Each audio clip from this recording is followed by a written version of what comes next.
கர்த்தருடைய பரிசுத்த நாமத்திற்கு ஸ்தோத்திரம். கிவிங் காட், நம்முடைய தேவன் கொடுக்கிற தேவன். இது நம்ம பார்க்குற காரியம். ஆண்டவர் கொடுக்குறாரு, ஆனால் நம்மிடத்துல வந்து ஒன்று எதிர்பார்க்குறாரு. நீ ஒன்று கொடுக்கணும் அப்படின்னு நம்ம பார்க்க இருக்கிறோம்.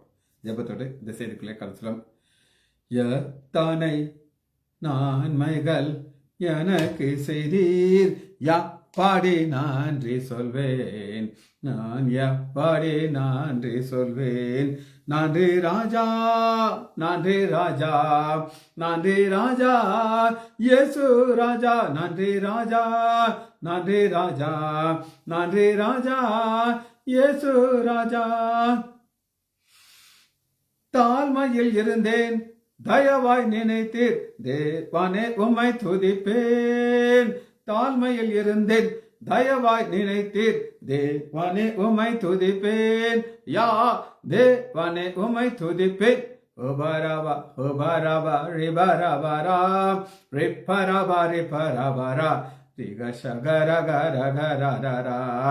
பலவீனன் என்று தாழ்த்தி விடாமல் பலத்தால் இடை கட்டினீர். பலவீனன் என்று தாழ்த்தி விடாமல் பலத்தால் இடை கட்டினீர். யா பலத்தால் இடை கட்டினீர். உகபாரா உகிபாரா ஒபரரா ஒபரபா ஒபரபரா ரிகஷகரகரகரகரா. பாவத்தினாலே மாறித்து போயிருந்தேன், கிருபையால் ரட்சித்தீரே. பாவத்தினாலே மாறித்து போயிருந்தேன், கிருபையால் ரட்சித்தீரே. யா கிருபையால் ரட்சித்தீரே. உமா மாரா உமா மாரா உமா மாரா ஒபரபா ஒபரபரா உகஷகனரகரரரா. பாவங்கள் போக்கி சாபங்கள் நீக்கி பூரண சுகமாக்கினீர். பாவங்கள் போக்கி சாபங்கள் நீக்கி பூரண சுகமாக்கினீர். யா பூரண சுகமாக்கினீர். எத்தனை நன்மைகள் எனக்கு செய்தீர், எப்படி நன்றி சொல்வேன், நான் எப்படி நன்றி சொல்வேன். முள்முடி தாங்கி திரு ரத்தம் சிந்தி சாத்தானை ஜெயித்து விட்டீர். முள்முடி தாங்கி திரு ரத்தம் சிந்தி சாத்தானை ஜெயித்து விட்டீர். யா சாத்தானை ஜெயித்து விட்டீர். எத்தனை நன்மைகள் எனக்கு செய்தீர், எப்படி நன்றி சொல்வேன், நான் எப்படி நன்றி சொல்வேன். நீர் செய்த அதிசயம் 1000 உண்டு, விவரிக்க முடியாதையா. நீர் செய்த அதிசயம் 1000 உண்டு, விவரிக்க முடியாதையா. யா விவரிக்க முடியாதையா. ஒமானாரா ஒமானாரா ஒமானாரா ஒபரபா ஒபரபரா பரிகர பரிகரகரா. எனக்காக மறித்தீர், எனக்காக உயிர்த்தீர், எனக்காய் மீண்டும் வருவீர். எனக்காக மறித்தீர், எனக்காக உயிர்த்தீர், எனக்காய் மீண்டும் வருவீர். யா எனக்காய் மீண்டும் வருவீர். இயேசுவின் நாமத்தினாலே ஜெபங்களை பிதாவே, ஆமென். கர்த்தருடைய பரிசுத்த நாமத்திற்கு ஸ்தோத்திரம். Arokiyaraj brother praise Lord, Leela praise Lord, Selvi teacher praise Lord, Balasundari praise Lord, Daniel Rajesh praise Lord. இப்ப நம்ம ஒரு தொடர் செய்தி தியானிச்சுக்கிட்டு இருக்கோம். கிவிங் காட் கொடுக்கிற தேவன். ஆனா இன்னைக்கு நம்ம என்ன பார்க்க போனா, கொடுப்பாரு, ஆனா நீ ஒண்ணு கொடுக்கணும். அப்படி நீ ஒன்று கொடுக்கும்போது அவர் ஒன்று கொடுப்பார். ஆனால் அவர் கொடுக்கும்போது பார்த்தீங்கன்னா அது ஒரு வித்தியாசமான ஒரு எக்ஸ்பான்ஷன், பெருசாக்கி நீங்கள் நினைச்சு பார்க்க முடியாத அளவுக்கு அதை கொடுப்பார். சரி, நம்ம பார்க்காத ஒரு கான்செப்ட்லேருந்து இதை ஆரம்பிக்க போகிறோம். யாத்ராகமம் 12வது அதிகாரம் 39வது வசனத்தில் இப்போ எகிப்தியர்கள் விடுதலை கிடைக்குது. இப்போ லாஸ்ட் மீட், கடைசி சாப்பாடு அவங்க செய்கிறாங்க. அது எப்படின்னா புளிப்பு இல்லாத அப்பம். எகிப்திலிருந்து அவர்கள் கொண்டு வந்த பிசைந்த மாவை புளிப்பில்லாத அப்பமாக சுட்டார்கள். அவர்கள் எகிப்திலே தவிர்க்கிறவர் துரத்தி விட்டதுனாலே அது புளியா இருந்தது. அவர்கள் தங்கள் வழிக்கென்று ஒன்றும் ஆயத்தம் பண்ணவில்லை. இதில் தான் நம்ம ஆரம்பிப்போம். இப்போ ஒரே ஒரு சாப்பாடு தான் அவங்ககிட்ட இருக்குது. குடும்பத்துக்கு ஃபுல்லாக சாப்பாடு. இப்போ இந்த சாப்பாடை கையில் வச்சாச்சு. கையில் வச்சுட்டு 12வது வசனம், left right left right left right அணி அணியாக புறப்படுறாங்க. புறப்பட்டு 13வது வசனத்தில் நீங்கள் பார்த்தீங்கன்னா ஆண்டவர் ஒரு அங்கேருந்து அவங்க புறப்படுறதை பற்றி எல்லாம் சொல்லிட்டு வராங்க. பாளையத்துலேயும் கிளம்பி வர்றாங்க. மேகஸ்தம்பம் வழி நடத்திட்டு இருக்குது. இப்படி வந்துக்கிட்டு இருக்கும்போது 14வது அதிகாரத்தில் செங்கடலை 2 பிளக்குறாங்க. 15வது அதிகாரத்தில் ஒரு டான்ஸ் போடுறாங்க. இந்த நேரம் எல்லாம் சாப்பாடு எங்கேருந்து வந்துச்சு? மன்னான்னு சொல்லாதீங்க, இன்னும் மன்னா வர ஆரம்பிக்கல. மன்னா எப்போ வருது நான் காட்டுறேன். அப்போ செங்கடல் பிளந்து நடந்து வர்றாங்க. ஒரு மகிழ்ச்சியான ஒரு காரியத்தை அவங்க ஆண்டவரை துதித்து பாடுறாங்க. அப்பையும் சாப்பாடு அவங்க கையில் இருந்தது கொஞ்சம் சாப்பாடு தான். ஆனால் அதை ஆண்டவர் எக்ஸ்பேண்ட் பண்ணி கொடுக்குறார். எக்ஸ்பேண்ட் பண்ணி கொடுத்து நீ எடுத்து சாப்பிட்டுக்கிட்டே இரு, நான் உனக்கு ஆகாரத்தை கொடுத்துக்கிட்டே இருக்கேன். எது வரை கொடுக்குறாரு அப்படின்னு கேட்டிங்கன்னா 15வது அதிகாரம் 27வது வசனத்தில் ஏலிமுக்கு வந்தார்கள். 70 பேரீச்ச மரங்கள் இருந்தது. பேரீச்ச மரத்தை 70 பேரீச்ச மரத்துலேருந்து அவங்க கட்டாயம் எடுத்து சாப்பிட்ருப்பாங்க. பைபிளில் இல்லை, இருந்தாலும் சொல்கிறேன். அடுத்து 16வது அதிகாரம் சீனாய் வனாந்திரத்தில் சேர்றாங்க. 2ஆம் மாதம் 15ஆம் தேதியில் வந்து சேர்றாங்க. இதுவரை அவங்க எதை சாப்பிட்டாங்கன்னா இந்த புளிப்புள்ளாத அப்பத்தை கடைசியாக அவங்க சாப்பிட்டதான் கொண்டாடுறாங்க. இப்போ தான் சாப்பாடு ஞாபகமே அவங்களுக்கு வருது. பாருங்க, 30 நாங்கள் சாப்பிட்ட அப்பத்தை அங்கே உட்காந்து இறைச்சி சாப்பிட்டுலாம் கதை விடுறாங்க.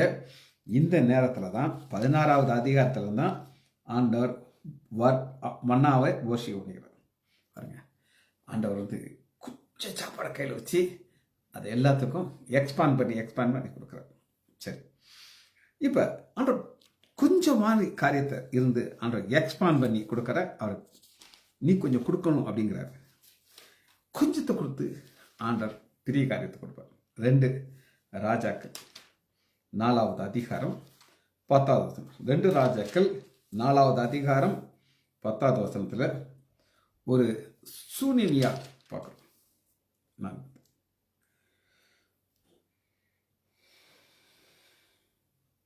4:8 சூனியமியாவுக்கு பிறந்த பொழுது அங்கே கனம் பொருந்திய ஒரு ஸ்திரீ அவனை போஜனம் பண்ணி வருகிறார்.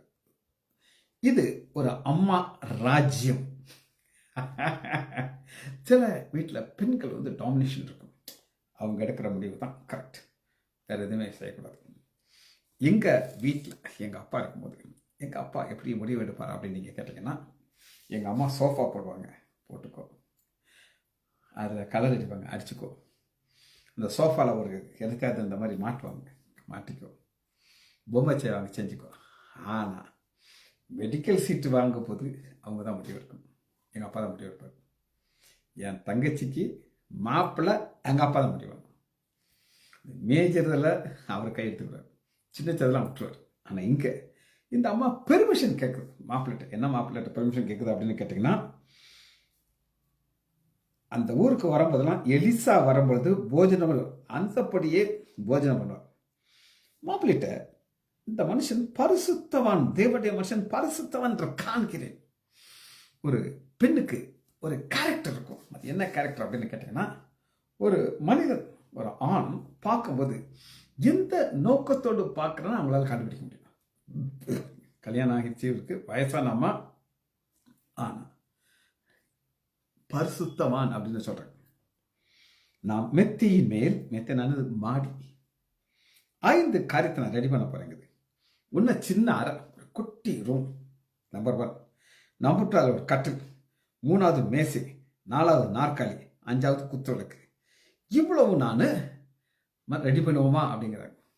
அடுத்து அவர் தேவனுடைய மனுஷங்கிறத எப்படி அந்த கான்வர்சேஷனில் பார்க்குறோம் பாருங்க.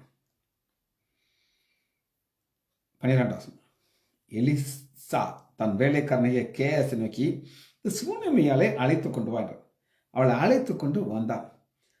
அவள் அவனுக்கு முன்பாக நிற்கிறான். இப்ப எலிசா சூனமியால்கிட்ட பேசணுமா, வேலைக்காரன் பேசணுமா? என்ன ஒரு தேவ மனுஷன்னா, அவன் கேஎஸ்ஐயை பார்த்து, இதோ இப்படிப்பட்ட சகல சக்கரவர்த்திகளை விசாரித்து வராயே, உனக்கு நான் என்ன செய்ய வேண்டும்? ராஜாவிடத்திலே சேனாதிபதியில் உனக்கு ஏதாவது பேச வேண்டியிருக்கா என்று அவளை கேள் என்றான். முன்னாடி அந்த அம்மா நிற்கிறாங்க. என்ன ஒரு பரிசுத்தவான் பாருங்க, நேராக பேச மாட்டேங்கிறார். சும்மா இல்லை, அந்த அம்மா ஒரு சர்டிஃபிகேட் கொடுத்து இந்த மனுஷன் பரிசுத்தவான் சொல்லி. ஆனால் எல்லாம் கொடுத்த உடனே உனக்கு என்ன வேணும், ராஜாட்ட வேணுமா, சேனாதிபதி எல்லாம் நான் கான்ட்ராக்ட் வச்சிருக்கேன், சொல்லு, நான் உனக்கு செஞ்சு கொடுக்குறேங்கிறாங்க. அதற்கு என் ஜனத்தின் நடுவே நான் சுகமாக இருக்கிறேன், அதற்கு செய்ய வேண்டியது என்னென்று கேஎஸ்ஐ அவன் கேட்டபொழுது, அவன் அவளுக்கு பிள்ளை இல்லை, அவன் புருஷனும் வயசாயிடுச்சு, கணவன் மணி 2 பேரும் வயசாயிடுச்சு. ஆனால் இவர் சொல்கிறாரு, இப்போ நான் ஒன்று கொடுக்க போயிடுவேன். அது என்ன அப்படின்னு கேட்டிங்கன்னா 17ஆம் சொல்லுங்க, ஒரு உற்பத்தி காலத்திலே ஒரு குமாரனை பெற்றால். பாருங்க ஐயா, ஆண்டவர் குட்டியானதை கருதை கொடுக்குற ஆண்டவருக்காக தேவ மனுஷனை கொடுக்குறாரு. ஆனால் ஆண்டவர் என்ன கொடுக்குறாரு, ஒரு பெரிய ஒரு பையனை கொடுக்குறாரு.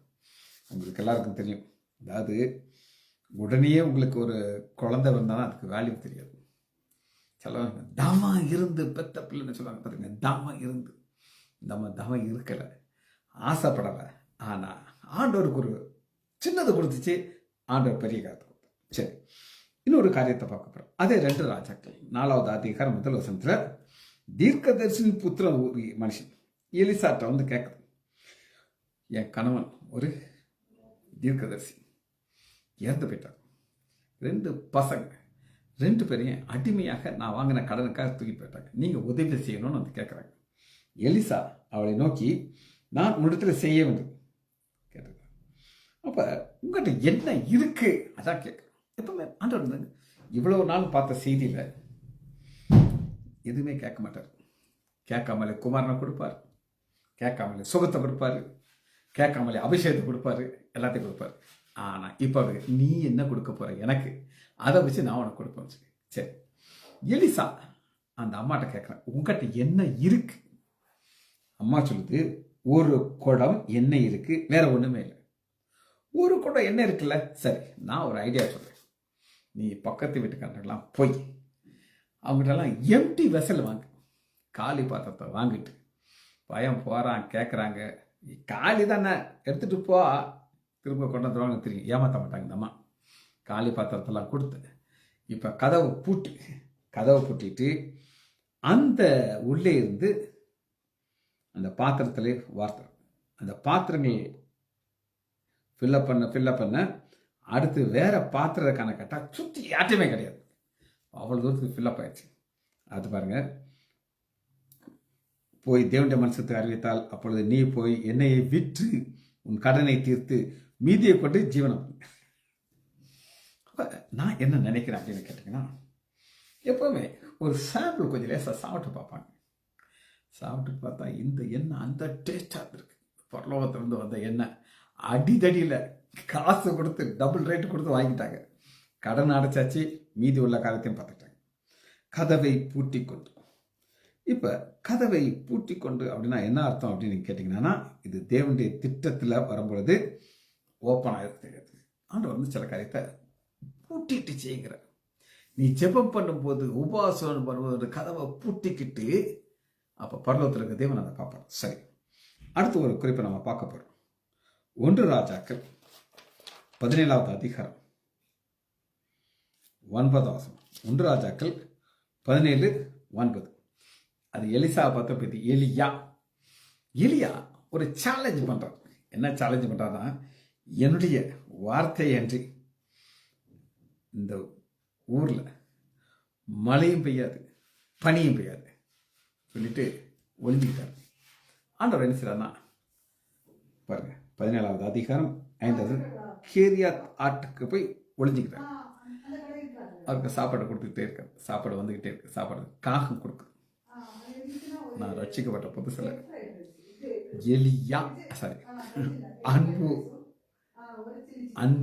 அன்பு ராஜ் அப்படின்னு ஒரு பாஸ்டர் இதை சொல்லும்போது அவர் சொல்லி இன்னும் என்னால் மறக்க முடியல. இங்கே பாரு, உப்பு கூட பார்க்கக்கூடாது, உப்பு கூட பார்க்காம அப்பத்தையும் இறைச்சியும் போய் எலியாவுக்கு கொடுக்கணும்னு சொல்லி சொன்னார்னு சொல்லி அவர் சொல்றார். அது கரெக்டாக, உப்பு பார்க்க ஆரம்பிச்சதுன்னு எல்லாமே காலி பண்ணியிருக்கோம். சரி, அப்போ நீ எழுந்து ஒரு விதை போயிட்டு போ, சாரி பார்த்து விதைக்கு போ. அவளுக்கு கட்லைட்டு அங்கே போனா ஒரு பெரிய கோடீஸ்வரியான ஒரு விதைவை பண்ண அவன் போனா அந்த அம்மாக்கே சாப்பாட்டு வழியில் போக கேட்குறாரு, என்னம்மா பண்ணிட்டு இருக்க? விறகு பொறுக்கிக்கிட்டு இருக்கேன். எதுக்கு விறகு பொறுக்கிக்கிட்டு இருக்க? நானும் என் பையனும் ஒரு குட்டியாக ஒரு அப்பத்தை சாப்பிட்டுட்டு நாங்கள் மறிக்க போகிறோம். அந்த மாதிரி ஒரு போரான ஒரு இடத்துக்கு போகிறோம். அப்போ இவர் கேட்குறாரு, ரைட்டு முதல் தண்ணி கொண்டாடினார். தண்ணி இல்லைன்னு சொல்ல முடியாது. தண்ணி வாங்கிட்டு அடுத்து என்ன கேட்குறான்னா, இப்போ நீ அப்பா மாவு வச்சிருக்கல, என்ன வச்சிருக்கல, ஒரு சின்ன ஒரு அடை எனக்கு செஞ்சு கொண்டா அப்படிங்கிறாரு. அம்மா பார்க்குறதுக்கு என்னையா முதல் தண்ணி கேட்டார். என்கிட்ட இருக்கிறதே கொஞ்சம் தான், சரி கொடுப்போன கொடுத்துச்சு. இந்த சின்னதை கொடுத்தனால இந்த பஞ்சம் முடிகிற வரை அவங்க வீட்டில் எதெல்லாம் குறையலன்னா, மாவும் குறையல, எண்ணெயும் குறையல. 14 கர்த்தர் தேசத்து மேல் மலையை கட்டளையிடும் நாள் மட்டும் பாவனையிலே மாவும் குறையல. சரி, எவ்வளோ நாள் கழிச்சு அந்த பஞ்சம் தீர்ந்துச்சுன்னு சொல்லி யாராவது சொல்ல முடியுமா? பஞ்சம் எவ்வளோ நாளைக்கு இருந்துச்சு, எவ்வளோ நாள் இதை ஆண்டவர் சப்ளை பண்ணினார்? நானும் பைபிள் இருக்கிறேன், நீங்களும் பைபிள் இருக்கலாம், ஆன்சர் போடலாம்.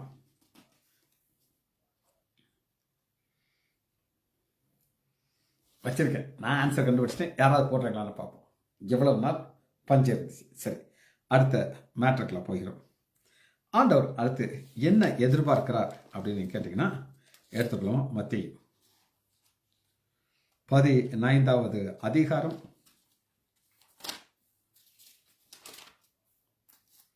34வது வசனம். மத்தேயு 15:34. ரைட், வனாந்தரத்துக்கு வந்தாச்சு, எல்லாரும் பசியோடு இருக்கிறாங்க. ஆண்டவர் நினைச்சாருன்னா அங்கிருந்து நேராக அப்பத்தை கொண்டாடலாம், முடியுமா முடியாத?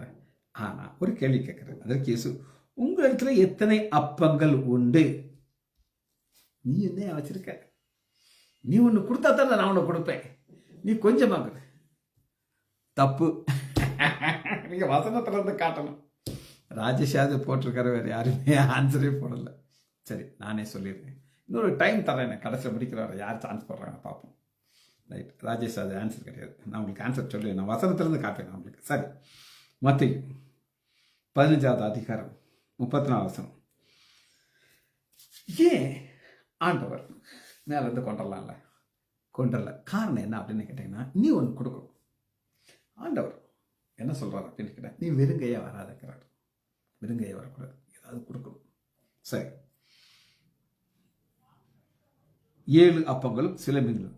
அந்த 7 அப்பத்தை அவங்க கொடுத்தனால அதை பரவத்து காட்டுறார். அந்த 7 அப்பங்களையும் எடுத்து சோஸ்திரம் பண்ணி பிட்டு சேஷில் கொடுத்தார். சேஷில் ஜனங்களுக்கு பரிமாறினார்கள். எல்லோரும் சாப்பிட்டு திருப்தியாக இருந்தார்கள். எல்லாரும் சாப்பிட்டு திருப்தியான அளவுக்கு ஆண்டவர் ஒரு அற்புதத்தை செய்யணும்னா நீங்கள் கொடுக்கணும். இப்போ கொடுக்கறது கஷ்டமா, வாங்கிறது கஷ்டமா அப்படின்னா, கொடுக்கறது ரொம்ப கஷ்டம். புரியுது உங்களுக்கு?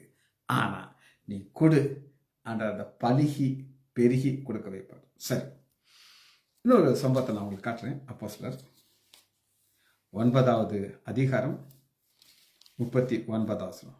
9:39. சரி, 36வது வசனம்.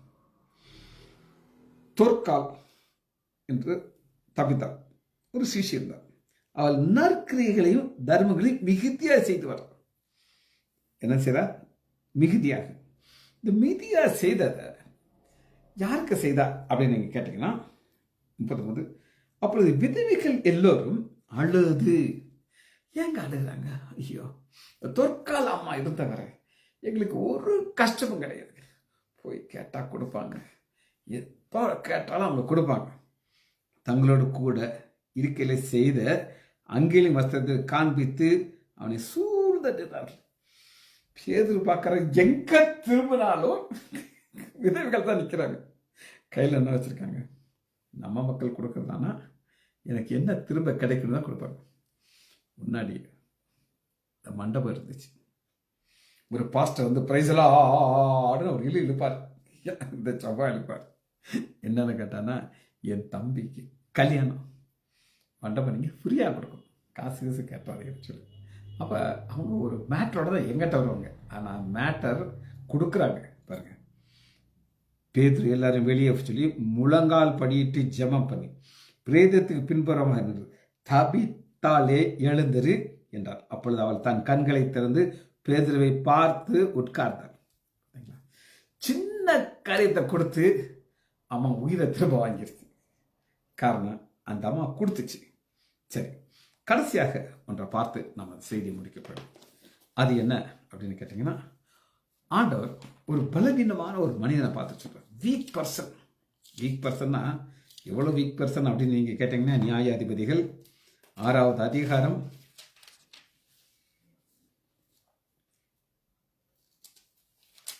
14வது வசனம். இப்போ இது யார்? கிதியோன். சரி, அப்பொழுது கர்த்தர் கிதியோனை நோக்கி, உனக்கு இருக்கிற இந்த பலத்தோடு கொஞ்சம் பலத்தோடு நீ இஸ்ரவேல் மீது கொஞ்சம் பலம் வச்சிருக்கலப்பா, அதோட போகிறார். என்ன சூழ்நிலை அப்படின்னு கேட்டிங்கன்னா, ஆண்டவர் இவங்க பாவம் செய்யும்போது வித்துப்படுவார். 6வது அதிகாரம் 1வது வசனத்தில், பின்பு இஸ்ரவேல் புத்திரர் கர்த்தருடைய பார்வைக்கு பொல்லா பேசுறார். அப்பொழுது கர்த்தர் அவளை 7 வருஷம் மீதியா இருக்கிறவர். இந்த மீதியானவர்கள் என்ன செய்வாங்க அப்படின்னு கேட்டிங்கன்னா, இவங்க கஷ்டப்பட்டு அறுவடை செய்வாங்க. மீதியான கையில் கொடுத்தார். இவங்க ஒதுக்கிட்டார். இஸ்ரவேலர் விதை விதைக்கிறார்கள். மீதியானவர்கள் அமெரிக்கர்களும் வேதமாக அப்படியே விளைச்சல்லாம் ஆடு மாடு கழுதை வைக்க வளர்த்து தூக்கிடுவார்கள். அவர்கள் தங்கள் கூடாத்தில் வெட்டுக்கிளை போல் திருளாவர்கள் ஒட்டவர்கள் அப்படி கெட்டு போயிடுவாங்க. இப்படி முறையிடுறாங்க. முறையிட்ட உடனே எஸ் வெரி குட். யாக்கோபு 5வது அதிகாரம் 17வது வசனத்தில் 3 வருஷம் 6 மாதம் பூமியில் நின்றது. அப்போ 3 வருஷம் 6 மாதம் ஆண்டவர் என்ன செஞ்சார்? Rajesh praise Lord, God bless you. சரி, அப்போ இவ்வளவு நாள் எண்ணெயும் குறையில மாவும் குறையில, அதுவரை ஆண்டவர் போஷிச்சுட்டு இருந்தார். நான் கொடுத்தது குட்டி ஆடை. சரி, இப்போ பாருங்க சூழ்நிலையை பாருங்க. ரொம்ப மோசமான சூழ்நிலை. மோசமான சூழ்நிலை விழுந்துட்டு இவர் இருந்த என்ன சொல்லுது அப்படின்னு கேட்டீங்கன்னா, 12 கர்த்தருடைய தூதனானவர் அவனுக்கு தரிசனம் பராக்கிரமசாலி. கர்த்தர் பராக்கிரமசாலி. இவர் என்ன செய்யுதுன்னா ஒளிஞ்சுக்கிட்டு இருக்காங்க. தைரியமா செய்ய. ஏன்னா இங்க இவர் ஒரு வேலையை செய்யறாருன்னா இந்த தூக்கிட்டு போயிடுறாங்க. அப்பொழுது கிதியோன், என் ஆண்டவர், கர்த்தருடைய தான் இவங்க நடக்கணும். நாங்கள் எகிப்திலிருந்து வரல. எங்கள் பிதாக்கள் என்னென்னமெல்லாம் சொன்னாங்களே அந்த அற்புதங்கள்லாம் எங்கே? எப்பவுமே நமக்கு ஒரு கேள்வி வருங்க. எப்போ கேள்வி வரும் அப்படின்னு கேட்டிங்கன்னா, எல்லாம் ஸ்மூத்தாக பண்ண வராது. பிரச்சனை வந்தார். ஏன் ஏன் ஏன் ஏன் எங்களுக்கு ஆண்டவர் இப்போ அற்புதத்தை செய்ய மாட்டேங்கிறார்? ஏன் செய்ய மாட்டேங்கிறார் அப்படின்னு கேட்டிங்கன்னா, உனக்கு இருக்கிற இந்த கொஞ்ச பலத்தை நீ யூஸ் பண்ணணும். யூஸ் பண்ண நான் உனக்கு அற்புதத்தை காட்டுவேங்கிறார். எங்கள் பிதாக்கள் அற்புதங்களை இப்பொழுது கர்த்தர் எங்களை கைவிட்டு மீதங்களை எங்களை ஒப்பு கொடுத்தாரு. காரணம் முதல் வசனத்துல பொல்லாப்பு செய்ததை அவங்க மறந்துடுவாங்க. இதாங்க நம்முடைய ஒரு காரியம். நம்ம செய்கிற சேட்டையிலெல்லாம் என்ன செய்ய மாட்டோம், சொல்ல மாட்டோம். அது ஒரு நாள் வெளியில வந்துடும். அது யார் செஞ்சாலும் வரும். நான் செஞ்சாலும் வரும், நீங்க செஞ்சாலும் வெளியே வரும். அது வராம இருக்காது. அது பாருங்க 15 வசனம். அவன், என் ஆண்டவரே, நான் இஸ்ரவேலை எதனால் இருப்பேன்? இதோ மனாசே என் குடும்பம் மிகவும் எளியது, என் தகப்பன் நான் சிறியவன். பார்த்தீங்களா, எளியது சின்னது, அந்த குட்டியிலிருந்து தான் ஆண்டவர் பெருசா செய்யக்கிறார். உனக்கு இருக்கிற பலன் கொஞ்சம் பலன், உன் கோத்திரமும் குட்டி கோத்திரம். ஆனா அங்கிருந்து உன் பலன் நீ யூஸ் பண்ணா நான் உன்னை உபயோகிக்க முடியும். அதற்கு கர்த்தர், நான் உன்னோடு கூட இருப்பேன், ஒரே மனுஷனை மொழியை போல நீ மீதான முடியாது. அப்பொழுது அவன், உம்முடைய கண்களில் இப்பொழுது எனக்கு தயை கிடைத்தானால் என்னோட பேசுகிற தேவன் எனக்கு ஒரு அடையாளத்தை காட்டும். அப்ப ஒரு அடையாளத்தை கேட்கும் போது நமக்கு ஒரு நேரம் கேட்கறது சரியா தப்பான்னு சொல்லி, ஆனா ஆண்டவர் ஒரு பெரிய காரியத்தை செய்ய போயிடுவார். உங்களுக்கு நான் ஒரு நபரை சொல்லியிருக்கேன், ஆபிரகாம் ராஜபாண்டியன்னு சொல்லி. அவர் என்கிட்ட சொன்னது, அதாவது அவர் மீட்டிங்லாம் அதை சொல்ல மாட்டார். நானும் அவர் ஒரு நாள் சிவகாசிக்கு காரில் போய்கிட்டு இருக்கோம். அப்புறம் பின்னாடி உட்காந்து டிரைவர் ஓட்டிகிட்டு இருக்காரு. அப்போ அவர் என்கிட்ட அந்த டாபிக் ஆரம்பித்தார். அவர் சொல்கிறாரு, அவர் ரட்சிக்கப்பட்டார், அவர் மனைவி அவர் ரட்சிக்கப்பட்டார், மனைவி ரட்சிக்கப்படலை. ஆண்டவர் அந்த ஊழியத்தை கொடுத்தார், ஆன்லைன் ப்ரேயர் ஊழியத்தை நடத்தணும். அவர் ஒரு சேல்ஸ் டேக்ஸில் டாப் ஆஃபீஸர். அப்போ அவர் அந்த 5 மணி வரை ஆஃபீஸ் ஒர்க்கை முடிச்சுட்டு அப்புறம் ஒரு பஸ் எடுத்து பல ஊருக்கு போய் சேரும்போது நைட்டு கரெக்டாக அந்த ஒரு 9 மணிக்கு போய் சேர்ந்துருவார். சேர்ந்து ஆன்லைன் ஃபுல்லாக நடத்திட்டு மறுபடியும் பஸ் எடுத்து அந்த பஸ்ஸில் படுத்து தூங்கிட்டு காலையில் வீட்டில் போய் குளிச்சுட்டு ஆஃபீஸ்க்கு வந்துடுவார், 10 மணிக்கு வந்துடுவார். இப்படி கடினமாக வேலை பார்த்தார். அப்போ அவர் என்கிட்ட சொல்கிறாரு, இது ஒரு கடினமான ஊழியத்தை ஆண்டவர் கொடுத்துருக்காரு. ஆண்டவரே, இந்த மாடு 2 வண்டி மாடு, ஒரு பக்கம் நான் ரட்சிக்கப்பட்டேன், என் மனைவி ரட்சிக்கப்படலாம், இது இடிக்கும்ல, நாங்கள் எப்படி போக முடியும் அப்படின்னு கேட்டார். கரெக்டாக அந்த அம்மா ரட்சிக்கப்பட்டு நகையெல்லாம் கலத்தி தூர போட்டுச்சு. அப்புறம் ஆண்டவர் ஒரு நாள் அவர் ஈசிச்சில் படுத்திருக்கும் போது ஒரு தரிசனத்தை காட்டினார். அதாவது நான் சொன்னேன்ல, நான் எத்தனையோ பேரில் கேட்டிருக்கேன், even in close to my heart. பரலோகராஜுக்கு போயாச்சான். அங்கே பார்க்குறாரான், நிறைய கிரீடங்கள் தூங்கிட்டு இருக்கான். இவர் கேட்குறாரான், என்னுடைய கிரீடம் எது அப்படின்னு ஆண்டவர் காட்டுறாரு, கிரீடம் இதுதான் உனக்காக நான் வச்சிருக்கிற கிரீடம். அடுத்து இவர் ஒரு கேள்வி கேட்டார், என் மனைவியுடைய கிரீடத்தை காட்டுங்கன்ட்டு மண்டில் அடித்தார் அந்த தூதர். அவர் இங்கே வந்தாச்சுன்னா அந்த கணவன் மனைவியெல்லாம் கிடையாது, நீ அவனுக்கு அந்த ரிலேஷன்ஷிப்பெல்லாம் உன்னால் கண்டுபிடிக்க முடியாது, இதை காமிச்சாச்சுல, நீ குவாய்ட்டா போ அப்படின்னு என்கிட்ட சொல்லிட்டு அப்படியே காக்கா முக்கான்னு சிரிச்சார். அப்போ ஆண்டவர் போய் ஒரு தரிசனத்தை காட்டுவார். அதுபோல் இங்கேயும் ஒரு அடையாளத்தை கேட்டுவார். அதுக்கு காரணம் என்ன அப்படின்னு கேட்டிங்கன்னா, ஒரு பெரிய ஒரு அற்புதத்தை செய்யணும். அது என்ன அப்படின்னு கேட்டிங்கன்னா, 26வது வசனத்தில் கர்த்தருடைய தூதன் அந்த இறைச்சியை அவர் அக்செப்ட் பண்ணுகிறார். அதை அக்செப்ட் பண்ணி இந்த ஒரு காரியத்தை செய்து ஒரு அற்புதத்தை காட்டுறோம். திரும்ப நான் சொல்கிறேன், கிவிங் காட் கேட்காமலே கொடுப்பார், நீங்கள் எதிர்பாராதன கொடுப்பார். ஆனால் இன்னைக்கு நீ என்ன கொடுக்க போறியோ அதை வச்சு தான் கொடுப்பாரு. 7 அப்பம் இருக்கா, வேற 7 அப்பத்தில் அப்பத்தை தான் பிள்ளைவார், மீனை பழகி கொடுப்பார். ஓகேல மாவு இருக்கா, எண்ணெய் இருக்கா, அதை கொடுப்பியா அந்த இடத்தை பார்க்குறோம்.